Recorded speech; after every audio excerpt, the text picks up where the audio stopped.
ഈശോമിശിഹായ്ക്ക് സ്തുതിയായിരിക്കട്ടെ.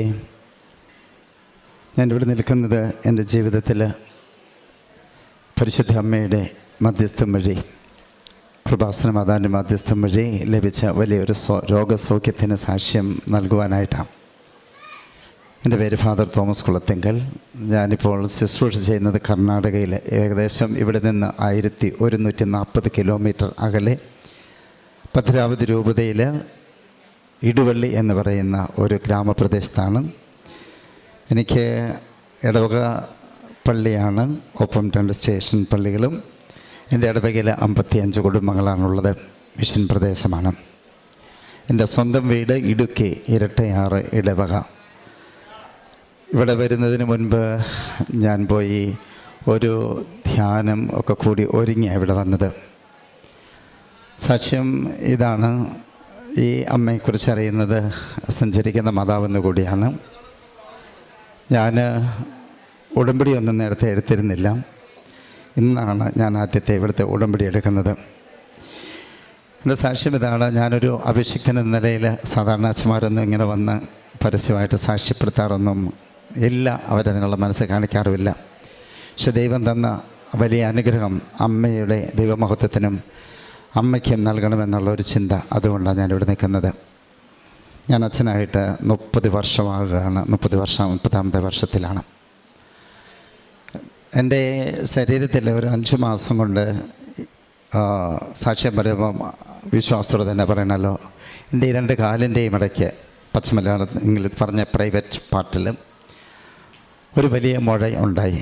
ഏകദേശം നമ്മുടെ കണക്കി പറഞ്ഞ ഒരു ഇഡ്ഡലിയുടെ മുഴപ്പില്ലെന്ന് പറയും. അതിന് ചുറ്റും ഒരു 10-15 എന്താ പറയുക, കടലക്കുരു പോലെ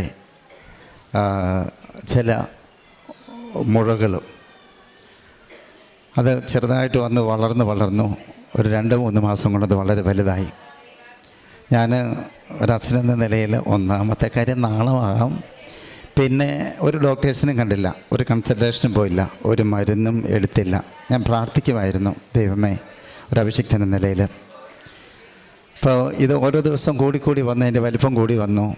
പച്ച മലയാളത്തിൽ പറഞ്ഞാൽ ഡൈഫറും കെട്ടിക്കൊണ്ട് പോലും കുർബാന അർപ്പിക്കേണ്ട അവസ്ഥ വന്നിരുന്നു എനിക്ക്. ഒരു ദിവസം ഞാൻ ബാത്റൂമിൽ കുളിച്ചേച്ച് നോക്കുമ്പോൾ ബാത്റൂം നിറച്ച് ബ്ലഡ്. കാരണം ബാത്റൂം കുളിച്ചതിന് ശേഷം ശരീരം തോർത്തി കഴിഞ്ഞപ്പോൾ ഈ മുഴയുടെ എല്ലാം തൊലി അങ്ങ് മാറിപ്പോയി, കംപ്ലീറ്റ് റഫ് ആയത്. ബാത്റൂം മുഴുവനും ബ്ലഡ്. ആരോട് സഹായിക്കാൻ ആരുമില്ല, ദൈവം മാത്രമേ ഉള്ളൂ. ഞങ്ങൾ അച്ഛന്മാർക്ക് അങ്ങനെയാണല്ലോ, ഒറ്റയ്ക്ക് താമസിക്കുന്നു. ദൈവമല്ലാതെ മറ്റാരും ആ സമയത്തൊന്നും ഉണ്ടാവില്ല. ഏതായാലും ഞാൻ കുളിച്ച് കഴിഞ്ഞ് തോർത്തി, ഞാൻ പഞ്ഞിയൊക്കെ വെച്ച് അതെല്ലാമായി. പിറ്റേ ദിവസം തൊട്ട് ഞാൻ ഡൈഫർ ഉപയോഗിക്കാൻ തുടങ്ങി. കുർബാനയ്ക്ക് സീറോ മലബാർ കുർബാനയാണല്ലോ, ഞായറാഴ്ചയൊക്കെ 1.5 മണിക്കൂറൊക്കെ എടുക്കും. അപ്പം അതങ്ങനെ തുടർന്ന് പോയി. അങ്ങനെ ഇരിക്കുമ്പോൾ എന്നിട്ട് ഞാൻ ആശുപത്രിയിലും പോയില്ല, ഒരു മനുഷ്യരോടും പറഞ്ഞില്ല. പക്ഷേ എൻ്റെ ഒരു സഹവൈദികനോട് ഞാൻ പറഞ്ഞതെന്ന് വെച്ചാൽ, എനിക്കിങ്ങനെ ഒരു ബുദ്ധിമുട്ടുണ്ട്, പ്രാർത്ഥിക്കണം കേട്ടോ, ഒന്ന് പ്രാർത്ഥിക്കാൻ സാധനം പറഞ്ഞു. അങ്ങനെ ഇരിക്കുകയാണ്. ഈ കൃപാസനത്തെക്കുറിച്ചൊക്കെ കേട്ടിട്ടുണ്ട്. ഇവിടെ നടക്കുന്ന മഹാ അത്ഭുതങ്ങളും ഇവിടുത്തെ നാനാജാതി മതസ്ഥർ വന്ന് ദൈവത്തെ മഹത്വപ്പെടുത്തി ദൈവാനുഭവം സ്വീകരിച്ചു പോകുന്നതൊക്കെ ഞാൻ കേട്ടിട്ടുണ്ട്. ഇപ്പം എൻ്റെ ഇടവകയിൽ നിന്ന് ഒരു സഹോദരി ഇവിടെ വന്നിരുന്നു, കർണാടകയിൽ നിന്ന്. അവൾ വന്ന വഴി എന്നോട് പറഞ്ഞിരുന്നു, ഞാൻ കൃപാസനത്തിൽ പോകാച്ച പറഞ്ഞ് പ്രാർത്ഥിച്ചേക്കണം അച്ഛനും വേണ്ടി എന്നും പറഞ്ഞു. അവൾ തിരിച്ചു വന്നപ്പോൾ എനിക്ക് ഈ മാതാവിൻ്റെ പത്രവും കൊണ്ടുപോയി തന്നു. അച്ഛൻ ഇത് അവിടുത്തെ പത്രം, അതുപോലെ മാതാവിൻ്റെ ഈ അമ്മയുടെ രൂപം, ഒരു ചെറിയ ഫോട്ടോയും കൊണ്ടുപോയി തന്നു.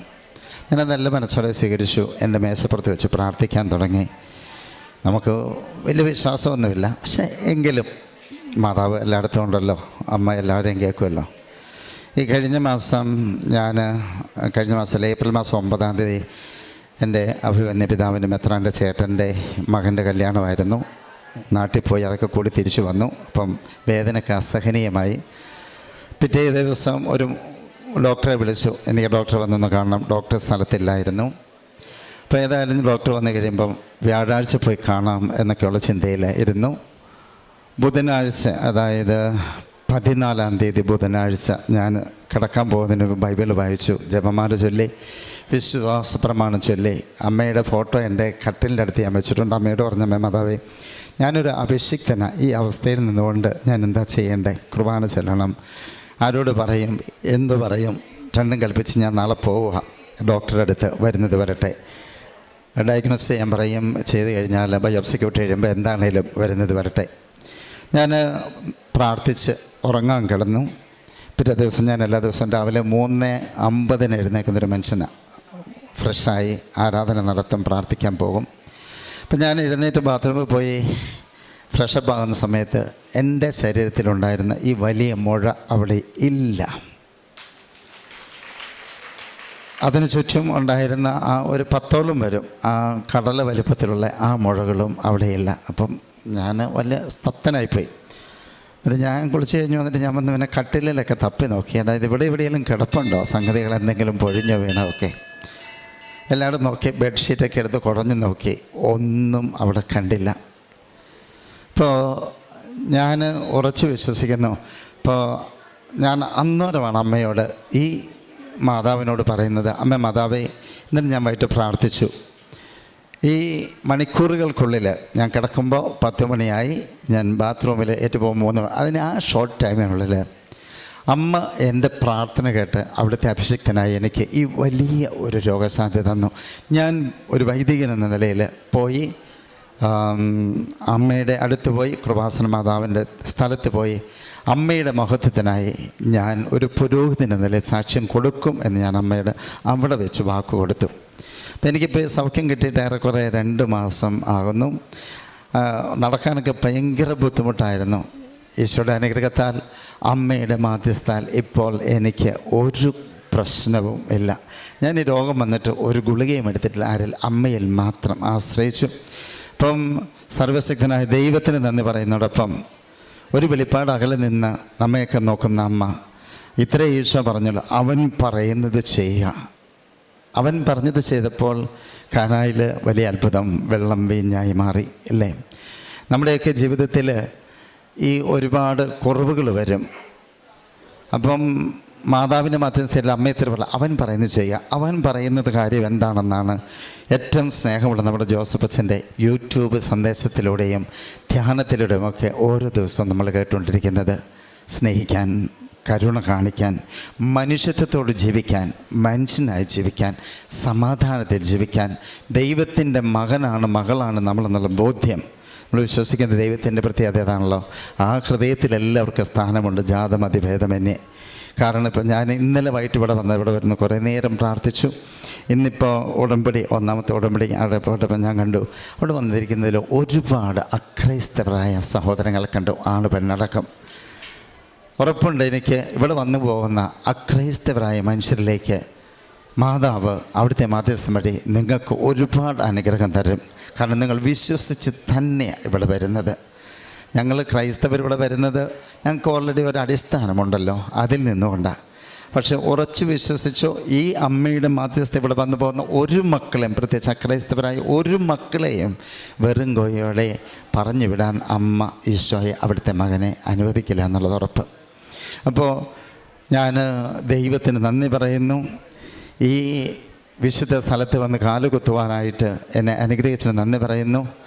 എൻ്റെ പ്രാർത്ഥന ഈശോയുടെ തിരുമുമ്പിൽ സമർപ്പിച്ച് എനിക്ക് അനുഗ്രഹം സാധിച്ചു തന്ന പരിശുദ്ധ അമ്മയ്ക്ക് 1000 നന്ദി പറയുന്നു. ഞാൻ എൻ്റെ രൂപത, ഭദ്രാവതി രൂപതയെയും അഭിമന്യ പിതാവ് മാർ ജോസഫ് അരുമച്ചാടത്ത് പിതാവിനെയും, എൻ്റെ രൂപതയിൽ ഇപ്പോൾ ഞങ്ങൾ 42 അച്ഛന്മാരാണ് മിഷണറിമാരായിട്ട് സേവനം ചെയ്യുന്നത്. ഏതാണ്ട് 136 സഹോദരിമാരുണ്ട്, സിസ്റ്റേഴ്സും. അവരെയും ഇടവക സമൂഹത്തെ മുഴുവനും അമ്മയിലൂടെ ഇവിടെ സമർപ്പിക്കുകയാണ്. പിന്നെ കർണാടകയിൽ ഞാനൊക്കെ ജീവിക്കുന്നിടം അത്ര എളുപ്പമുള്ള സ്ഥലമല്ല ജീവിക്കാനും. ഞാൻ ജീവിക്കുന്നത് വന അതിർത്തിയോട് ചേർന്നാണ്. ഒരു 1.5 മാസം മുമ്പ് എല്ലാം കൃഷിയൊക്കെ ചെയ്താലല്ലേ ഞങ്ങൾക്ക് എന്തെങ്കിലും ഭക്ഷിക്കാൻ പറ്റുള്ളൂ. അപ്പോൾ ഇച്ചിരി വാഴയൊക്കെ നട്ടായിരുന്നു. അപ്പോൾ അതിന് വെള്ളം തിരിക്കാൻ പോകണം.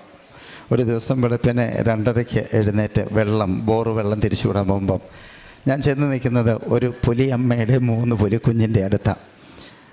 ഓർത്ത് നോക്കുക, അപ്രതീക്ഷിതമായിട്ട് സംഭവിച്ചൊരു കാര്യമാണ്.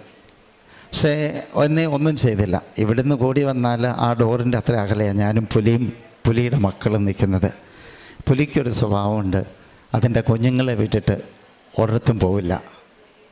മനുഷ്യരങ്ങനല്ലല്ലോ, സ്വാർത്ഥതയ്ക്ക് വേണ്ടി അവരുടെ കുഞ്ഞുങ്ങളെ കുറ്റി എവിടെയൊക്കെ പോകല്ലേ, എല്ലാത്തിനും പോകില്ലേ. പക്ഷേ ആ മൃഗം ഒരിക്കലും അതിൻ്റെ കുഞ്ഞുങ്ങളെ വിട്ടിട്ട് ഒന്നിനെയും ആക്രമിക്കാൻ പോവില്ല, ഒന്നിനും പോവില്ല.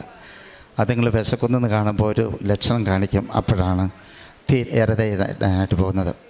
പക്ഷേ അടുത്ത് ചെന്നിട്ട് ഒരു പക്ഷേ മറ്റെന്തെങ്കിലും സംഭവിച്ചിരുന്നെങ്കിൽ ഇന്നിപ്പോൾ ഞാനിവിടെ ഉണ്ടാവില്ല, എൻ്റെ ജീവൻ അവിടെ തീർന്നേനെ, പുലിയുടെ മുമ്പിൽ പെട്ട് കഴിഞ്ഞാൽ.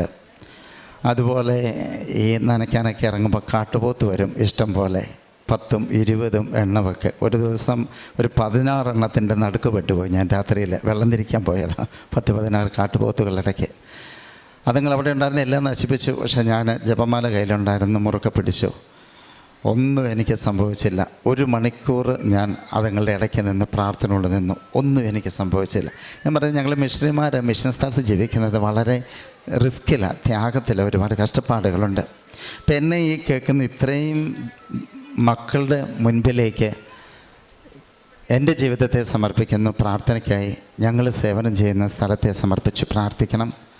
നിങ്ങളുടെ പ്രാർത്ഥന എല്ലാവർക്കും തീർച്ചയായിട്ടും ഞാൻ ഇവിടുന്ന് ഈ പത്രമൊക്കെ വാങ്ങിച്ചുകൊണ്ട് പോകും. ആകുന്നിടത്തോളം കന്നഡ ദേശത്ത്, കന്നഡയുണ്ട്, കൊങ്ങിണിയുണ്ട്, മറാഠിയുണ്ട്, തുളുവുണ്ട്, ഒക്കെ ഭാഷ ഞങ്ങൾ സംസാരിക്കുന്നത്. അവരുടെ എല്ലാം ഇടയിൽ അമ്മ വഴി ഈ സ്ഥലത്ത് നടത്തപ്പെടുന്ന ഈ വലിയ അത്ഭുത, ഈ വലിയ ദൈവാനുഭവത്തെ ഞാൻ സാക്ഷ്യമാകാൻ പരിശ്രമിക്കും. നിങ്ങളുടെ പ്രാർത്ഥനയിൽ എന്നെയും ഞങ്ങളെയും കൂടി ഓർക്കണമേ. ഒപ്പം ഇന്ന് ഇങ്ങനെ ഇവിടെ വന്ന് ഒരു കാര്യത്തെ സംബന്ധിക്കുവാനും അമ്മയോടൊത്ത് പ്രാർത്ഥിക്കുവാനും അമ്മയോടൊത്തായിരിക്കുവാനും ഏറെ കൃപ നിറഞ്ഞ അച്ഛനെ എൻ്റെ മുഖം ഒന്ന് കാണുവാനും ഒക്കെ സാധിച്ചു. ദൈവത്തിന് ഒരുപാട് നന്ദി. എൻ്റെ ഈ സാക്ഷ്യം ഇവിടെ വന്നിരിക്കുന്ന നിങ്ങൾക്ക് തീർച്ചയായിട്ടും, പ്രത്യേകിച്ച് രോഗത്താൽ വലയുന്നവർക്ക് ഒരു ആശ്വാസമാകും എന്നെനിക്ക് വളരെ ഉറപ്പുണ്ട്. സർവശക്തനായ ദൈവത്തിന് ഒരിക്കൽ കൂടി നന്ദി പറയുന്നു. പിന്നെ ചാരിറ്റി പ്രവർത്തനമൊക്കെ ഞങ്ങൾ അത് തന്നെ ചെയ്തു പോകുന്നവരാണ്.